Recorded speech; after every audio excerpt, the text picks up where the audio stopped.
So last week investors के लिए बहुत ही बेहतरीन रहा था। निफ्टी 4.2% से पॉजिटिव क्लोजिंग दिया and with that most of the लोगों के पोर्टफोलियो एटलीस्ट ब्रेक इवन कर चुके हैं, इफ नॉट टर्न्ड प्रॉफिटेबल। इससे पहले वाले वीक में वॉर का टेंशन था, पर जैसे ही सीज फायर अनाउंस हुआ, मार्केट ने अपनी पूरी तेजी पकड़ ली और इनफैक्ट प्रीवियस हाई से भी ऊपर क्लोजिंग दे दी। निफ्टी अपने ऑल टाइम हाई से अब सिर्फ 5% नीचे ट्रेड कर रहा है। So before we start the weekly analysis video, मैं आपको एक सिंपल सा एनालिसिस करने बोलूंगा अपने पोर्टफोलियो का। अगर आपका पोर्टफोलियो अभी नेट पॉजिटिव है या फिर ब्रेक इवन पे है, मतलब आपने इसे बहुत अच्छे से डिजाइन किया है एंड स्पेशली अगर आपका नेट पीएनएल 5% से ऊपर है, तो फिर तो क्या ही बात है। ऑफ कोर्स जो लॉन्ग टर्म इन्वेस्टर्स है, म्यूचुअल फंड वाले जो लॉन्ग टर्म से करते आ रहे हैं, उनको तो इस चीज से वैसे भी फर्क नहीं पड़ा था। मैं रीसेंट टाइम के ट्रेडर्स की बात कर रहा हूं। बट ऑन द कॉन्ट्ररी, अगर आपका पोर्टफोलियो अभी नेगेटिव 5% से ज्यादा नीचे है, मतलब आपने पोर्टफोलियो डिजाइनिंग में बहुत गड़बड़ करी है, तो ऐसे में स्टॉक मार्केट एजुकेशन की आपको बहुत अर्जेंट नीड हो सकती है। चलिए let us now start the weekly analysis video with Nifty chart analysis.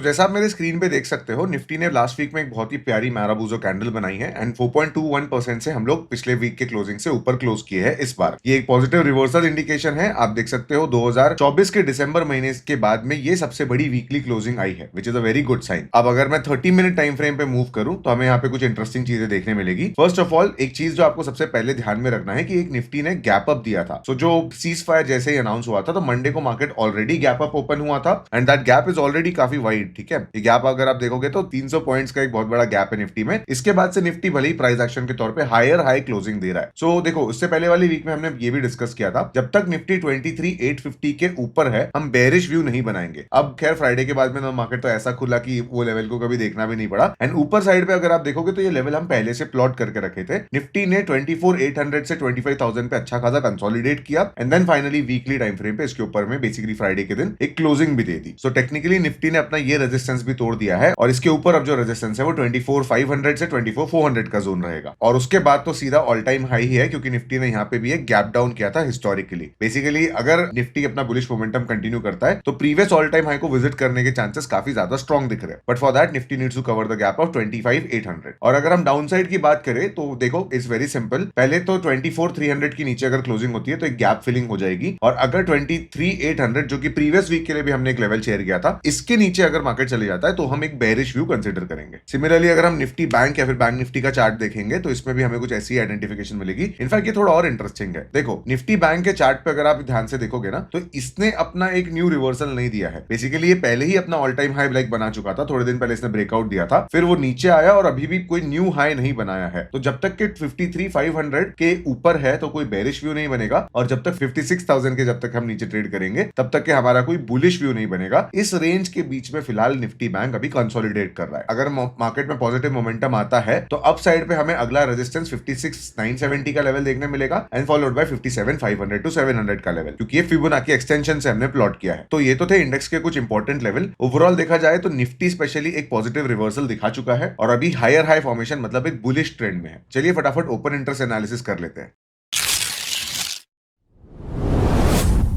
अगर नेक्स्ट वीक की बात करें या नेक्स्ट वीकली टाइम फ्रेम की अगर हम बात करें, तो 22 मई को आने वाली जो एक्सपायरी है, इस पे भी हमें अब देखो कॉल ओपन इंटरेस्ट में कुछ खास बात आप लोग ऑब्जर्व करो। नेक्स्ट मेजर रेजिस्टेंस 25,500 के लेवल पे है ओआई पे। बेसिकली कॉल सेलर्स जो कि बेयर्स होते हैं, वो थोड़ा दूर खड़े हैं। देखिए, नजदीक में ओपन इंटरेस्ट है जरूर, बट उनका वॉल्यूम काफी कम है। The highest open interest is at all time high 26,000 के लेवल पे सबसे ज्यादा ओपन इंटरेस्ट है। ये देख के मुझे काफी अच्छा लग रहा है, क्योंकि अपने बेयर्स जो है वो अपनी पोजीशन को पीछे पीछे खींच रहे हैं। On the other hand, at the money पे सबसे बड़ा ओपन इंटरेस्ट है, तो स्ट्रैडल्स ढेर सारे डले होंगे, क्योंकि कॉल और पुट दोनों का ही ओपन इंटरेस्ट बहुत ज्यादा है। ये नॉन डायरेक्शनल स्ट्रेटजी होती है ऑप्शन सेलिंग की। इससे आपको कोई लेना देना नहीं है, बस एट द मनी पे सबसे ज्यादा पुट ओआई है, तो ये एक इंपॉर्टेंट सपोर्ट रहेगा। और लेफ्ट साइड में अगर आप देखोगे, तो आपको कोई खास कोई इंपॉर्टेंट सपोर्ट दिख नहीं रहा है। बेसिकली जो ओपन इंटरेस्ट ऑफ पुट है ना, वो जो पुट ओआई होता है, वो बुलिश पोजीशंस होती है, वो बहुत सिग्निफिकेंट नहीं दिख रही है। बट हाँ, अगर आप देखोगे ओवरऑल, तो हर 500 पॉइंट पे पुट ओआई थोड़ा सा ज्यादा बढ़ के दिख तो रहा है कंपेयर टू कॉल ओआई। सो देखा जाए तो 25,500 का एक मेजर रेजिस्टेंस है, जिसको अभी हमने नेक्स्ट वीक के लिए फेस करना चाहिए। एंड डाउन साइड पे 25,000 के नीचे क्लोजिंग फिलहाल थोड़ी मुश्किल दिख रही है। अगर लेकिन देखो, ये ओपन इंटरेस्ट है, अगर मार्केट इसके नीचे ओपन हो जाता है ना, या फिर मार्केट गैप डाउन होता है, या बराबर प्राइस एक्शन से मार्केट इस लेवल को तोड़ता है 25,000 के लेवल को, तो ये पुट सेलर्स अपने पुट्स को रोल ऑफ पीछे भी कर लेते हैं। तो ओपन इंटरेस्ट हमें सिर्फ ये बताता है कि अगले वीक के लिए करंट सिनेरियो क्या है। तो करंट सिनेरियो के बेसिस पे 25,500 का resistance looks very clear. Support की बात करें तो 25,000 looks very clear as per the open interest analysis. चलिए अब हम फ्यूचर ओआई को चेक कर लेते हैं। फ्यूचर ओआई कुछ अलग कहानी बना रहे हैं। अगर आप लास्ट वीक का फ्यूचर ओआई चेक करोगे तो ये 48% करीबन था। बेसिकली इंस्टीट्यूशंस की लॉन्ग पोजीशन बढ़ ही रही थी, बट अब यहाँ पे एक चैलेंज क्या आया है, वीकली क्लोजिंग के बेसिस पे एफआईआईज की नेट बुलिश पोजीशन कम हुई है। इनफैक्ट वीक के शुरुआत में पोजीशन 38% तक चली गई थी, तो जो कि एक साइन ऑफ कंसर्न था, बट अब वहां से जरूर बढ़ गई है। बट अगर लास्ट वीक से इस वीक की क्लोजिंग, लास्ट फ्राइडे टू इस फ्राइडे अगर आप देखोगे तो लॉन्ग पोजीशंस कट डाउन हुई है और शॉर्ट पोजीशंस इंक्रीज हुई है, तो ये एक साइन ऑफ कंसर्न रहेगा। सो बेसिकली ओआई एनालिसिस क्या बोलता है कि मार्केट बुलिश जरूर है, but bullish with a cautious view रहेगा। बेसिकली आप एक ऑल टाइम हाई ब्रेकआउट का अभी से प्रेडिक्शन या फिर अभी से एनालिसिस नहीं दे सकते हो। इसी पे एक एडिशनली चीज मैं आपको बताना चाहूंगा, निफ्टी करंटली अब ओवर वैल्यूड कैटेगरी की तरफ बढ़ते जा रहा है। अर्निंग्स जो इस क्वार्टर में आई है ना, वो कुछ फैंटास्टिक नहीं थी, पॉजिटिव थी, लेकिन कुछ ऐसा टर्न अराउंड नहीं था कि निफ्टी एक ब्रेकआउट देने के लेवल पे वैल्यूएशन जस्टिफाई करे। हेंस जब हम 25,000 के लेवल पे अब पहुंच चुके हैं ना, तो निफ्टी अपने मीडियन पी से अब ऊपर ट्रेड कर रहा है, meaning it is fairly valued to overvalued and definitely not undervalued. इसलिए बुलिश व्यू पे अभी हमें थोड़ा कॉशियस रहना पड़ेगा। चलिए देख लेते हैं कि फॉरेन इंस्टीट्यूशन ने कैश मार्केट पे क्या किया है।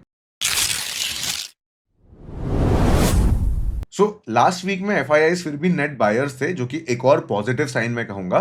फ्राइडे के दिन उन्होंने जोरदार सेलिंग करी थी, बट मंडे को वो लोग वापस आ गए। एक दिन उन्होंने एक नेग्लिजिबल सेलिंग करी और फिर से लगातार 3 दिन उन्होंने बाइंग करी। तो जितना भी उन्होंने फ्राइडे के दिन और फिर जो एक और ये ट्यूसडे का दिन है मोस्ट लाइकली, सो इस दिन जो भी सेलिंग करी ना, वो पूरा का पूरा उन्होंने पूरे हफ्ते भर में एब्जॉर्ब कर लिया। इनफैक्ट नेट इंस्टीट्यूशन एडिशन हुआ है लास्ट वीक में, तो ये एक अच्छा साइन दिखाता है। इंस्टीट्यूशन डिलीवरी बेसिस पे हमारे इंडियन स्टॉक्स परचेज कर रहे हैं, तो ये एक बहुत अच्छी चीज है। बेसिकली कोई भी चीज अगर अंडर वैल्यूड होती है ना, तो इंस्टीट्यूशन उसे कैश मार्केट में खरीदने से पहले हिचकिचाते नहीं है, क्योंकि लॉन्ग टर्म का व्यू अगर देखा जाए तो इंडिया की इकोनॉमी पे कोई सवाल नहीं आता है, तो इंस्टीट्यूशंस बहुत अच्छे अच्छे अंडर वैल्यूड एसेट्स को कलेक्ट कर सकते हैं। इस चीज का डेटा या फिर इस चीज का कोरिलेशन हम सेक्टर एनालिसिस से कर सकते हैं, जो कि अब हम नेक्स्ट कर लेते हैं। सो लास्ट वीक के टॉप परफॉर्मिंग सेक्टर थे Nifty reality, metal, media and Nifty small cap 250। तो स्मॉल कैप में भी एक अच्छी रिकवरी हमें देखने मिली है, which is a positive sign. काफी लोगों के पोर्टफोलियो में इसी की वजह से रिलीफ आया है। बट ओवरऑल अगर आप देखोगे ना, तो पूरा मार्केट, पूरे ही सारे के सारे सेक्टर्स पॉजिटिव थे। इसको ब्रॉड बेस्ड बाइंग कहते हैं। बेसिकली इंस्टीट्यूशंस ने या फिर जितने भी बड़े प्लेयर्स थे, उन्होंने नेट एडिशन किया है इस हफ्ते में, तो ये एक अच्छा साइन है कि सब लोग का भाई इंडियन स्टॉक मार्केट पे कॉन्फिडेंस अच्छा दिख रहा है। स्पेशली अगर हम बात करें निफ्टी रियलिटी और निफ्टी मेटल की, तो इन दोनों सेक्टर ने रिवर्सल दिखाया है। बेसिकली महीनों से ये सेक्टर गिरे जा रहे थे और काफी ज्यादा हेवी करेक्शन हो गया। तो देखो, दोनों ही सेक्टर्स में एज सच कोई लॉन्ग टर्म व्यू में कोई दिक्कत नहीं आती है। इंडिया का रियलिटी मार्केट भी इंक्रीज ही होने वाला है और मेटल इंडेक्स भी ओवरऑल डिमांड के चलते बढ़ने ही वाला है। सो इस सिनेरियो पे जैसे ही ये स्टॉक्स अंडर वैल्यूड हो जाते हैं ना, तो इंस्टीट्यूशंस इसके ऊपर इंटरेस्ट जरूर दिखाते हैं। तो इन दोनों सेक्टर पे आपको आने वाले समय के लिए भी नजर रखनी पड़ेगी कि कौन से स्टॉक्स ने मेटल सेक्टर और रियलिटी सेक्टर में पॉजिटिव रिवर्सल दिया है और वो अंडर वैल्यूड है। ये स्टॉक्स फिर स्विंग ट्रेडिंग में आपको बहुत अच्छे रिजल्ट दे सकते हैं। एंड ऐसा ही कुछ सिमिलर मुझे ऑटो सेक्टर में भी दिख रहा है। अगर आप मंथली बेसिस पे देखोगे ना, तो आईटी सेक्टर ने एक रिवर्सल दिखाया है और ऑटो सेक्टर ने भी एक 12% का एक अपने बॉटम से एक रिवर्सल दिखाया है। तो देखो, इतना बड़ा इंडेक्स जब 12% शूटअप करता है ना, मतलब जरूर कुछ अच्छी खासी बाइंग हुई होगी। और ऑटो इंडेक्स ऐसा भी नहीं है कि बहुत ओवर वैल्यूड था। एक समय पे वो बहुत ज्यादा ओवर वैल्यूड हो गया था, पिछले साल सितंबर अक्टूबर के टाइम पे आप कह सकते हो। बट उसके बाद से सारे ही ऑटो स्टॉक्स इतने ज्यादा गिरे हैं कि अब वो अपने फेयर वैल्यूएशन पे आ गए। प्लस इनकी अर्निंग्स इतनी भी पुअर नहीं आई है। इनफैक्ट कई सारे ऑटो सेक्टर के स्टॉक्स तो 10-10, 5-5 साल पुराने लेवल्स पे भी ट्रेड कर रहे थे। And hence not just because of future growth perspective, but also because of valuation भी इन स्टॉक्स में अच्छी खासी बाइंग आई होगी। सो ओवरऑल देखा जाए तो लास्ट वीक फैंटास्टिक था, अच्छी खासी इंस्टीट्यूशनल बाइंग भी हुई है। बट क्योंकि मार्केट अभी अपने पुराने रेजिस्टेंस के पास पहुंच रहा है, तो यहाँ पे थोड़ा कॉशियस होना पड़ता है। बहुत एग्रेसिव बुलिश पोजीशन यहाँ पे लेना बहुत रिस्की हो सकता है, क्योंकि वैल्यूएशंस अभी अंडर वैल्यूड नहीं रहे। Plus all time high breakout होने के लिए एज सच कोई बहुत स्ट्रॉन्ग हमें न्यूज या फिर बहुत स्ट्रॉन्ग कोई इकोनॉमिक डेटा अभी दिख नहीं रहा है। बट इतना याद रखिए, टेक्निकल लेवल्स को ये सब न्यूज वगैरह से कोई फर्क नहीं पड़ता है, इसलिए हम लोग चार्ट एनालिसिस करते हैं। सो अगर 25,500 का लेवल ब्रेक होता है, तो हमें ऑल टाइम हाई विजिट करने मिलेगा एंड फर्दर एनालिसिस हम उसके बाद करेंगे। And to watch that further analysis, please subscribe to this channel. अगर ये वीडियो पसंद आया है तो लाइक जरूर करना, and I will see you in the next one.